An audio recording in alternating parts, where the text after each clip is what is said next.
La historia de Roma llena uno de los capítulos más importantes, decisivos e intensos de la historia universal. A lo largo de casi 1300 años de evolución, el mundo romano se configura como uno de los momentos álgidos de la civilización occidental, un periodo en el que cristaliza el imperio más poderoso que ha conocido el mundo y cuyo legado en los campos de los idiomas, la literatura, la arquitectura, la política o la vida religiosa es inmenso e imposible de valorar en su justa medida. La herencia romana llega hasta nosotros en los arcos de triunfo que presiden nuestras ciudades, en el calendario, en las fiestas, en el derecho, en nuestro arte, y así hasta lograr una larga lista de deudas contraídas con el mundo romano muy difícil de enumerar. Roma, la ciudad, llegó a ser la cabecera de un formidable imperio que habría de durar más de 6 siglos y cuya cultura sería una de las más fecundas de la antigüedad. Pero, ¿cómo llegó a crearse tan vasto dominio? ¿De dónde surgen Roma y su mundo? Si hemos de creer en la tradición, Roma fue fundada por Rómulo y Remo en el año 753 a.C. Las fuentes nos hablan de que tras la muerte de Rómulo, el primer rey de la ciudad, se suceden en el trono de Roma 6 reyes hasta el año 509 a.C., fecha de instauración de la República. La instauración de la República a finales del siglo VI a.C. marcó el inicio de la expansión de la joven Roma. La consolidación política de Roma se halla fuertemente ligada a su vocación expansionista. En el siglo V a.C. ya se encontraba al frente de una federación de ciudades en su región, el Lacio. En los siglos siguientes, los romanos consiguieron vencer a los etruscos, hasta entonces el gran pueblo dominador de Italia, situados en el norte de la península. En este periodo también consiguen vencer a los griegos, cuyas colonias se hallan diseminadas por la Italia meridional, que llaman Magna Grecia.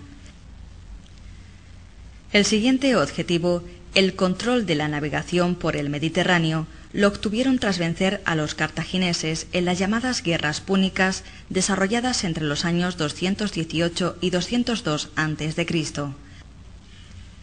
A partir de este momento, Roma no conocerá rivales en su expansión mediterránea, pudiendo dedicar sus esfuerzos a avanzar por el continente europeo.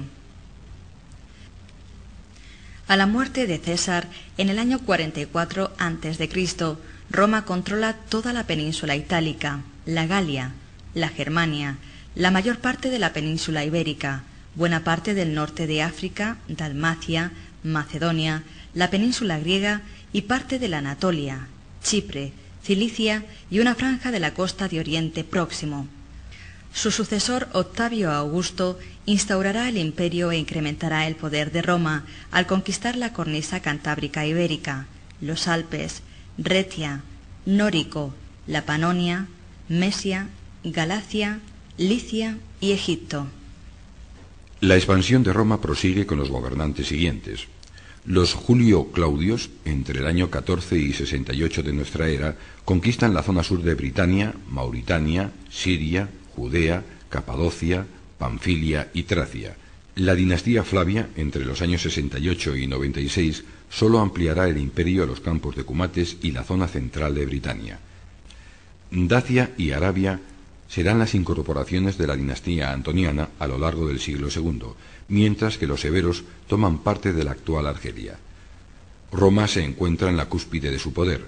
Sus legiones mantienen el orden en las fronteras e imponen la pax romana en las provincias, mientras en el Mediterráneo, un mar que consideran propio, las galeras romanas mantienen las rutas comerciales a salvo de ataques piratas. La expansión de la cultura romana se basa en la conquista militar de nuevos territorios, pero también en la paulatina transmisión a las colonias de un nuevo modo de vida cuyo pilar fundamental es la vida ciudadana, es decir, civilizada. Roma y sus monumentos se convierten en un modelo a imitar, y así surgen circos, calzadas, teatros, templos y acueductos a lo largo de todo el imperio.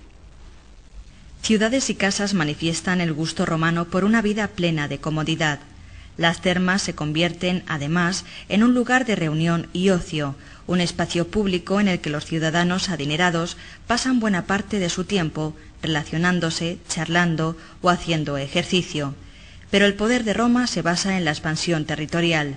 Tras varios siglos en la cumbre del poder, durante el siglo V, la Roma imperial se muestra muy debilitada. La crisis del imperio, gestada durante mucho tiempo, hace que los grandes propietarios abandonen las ciudades en decadencia y vayan a vivir a sus villas campestres.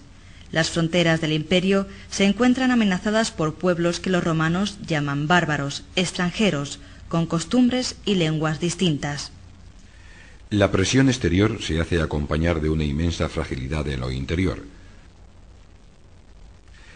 Durante el gobierno de Diocleciano, entre los años 293 y 305, se establece la tetrarquía, sistema por el cual se reparte el imperio entre 2 Augustos y 2 Césares. Constancio Cloro se queda con la zona occidental, Maximiano el territorio de Italia y buena parte de África del Norte. Galerio recibe la parte oriental de Europa, mientras que Diocleciano se vio recompensado con los territorios asiáticos y Egipto. En el año 395, a la muerte de Teodosio, el imperio se divide en 2 partes. Para su hijo Arcadio es el imperio oriental, con sede en Constantinopla. Para Honorio, el occidental, con sede en Milán. Muy debilitado, en las décadas siguientes, el imperio romano se verá invadido por visigodos y vándalos. El año 476, con la toma del poder por parte del bárbaro Odoacro, marca el símbolo del final del imperio romano de Occidente. A partir de entonces, el legado romano pervivirá en el imperio bizantino y en la propia tradición medieval. Atrás queda más de un milenio de historia en el que Roma ha conseguido protagonizar uno de los momentos culminantes de la historia universal.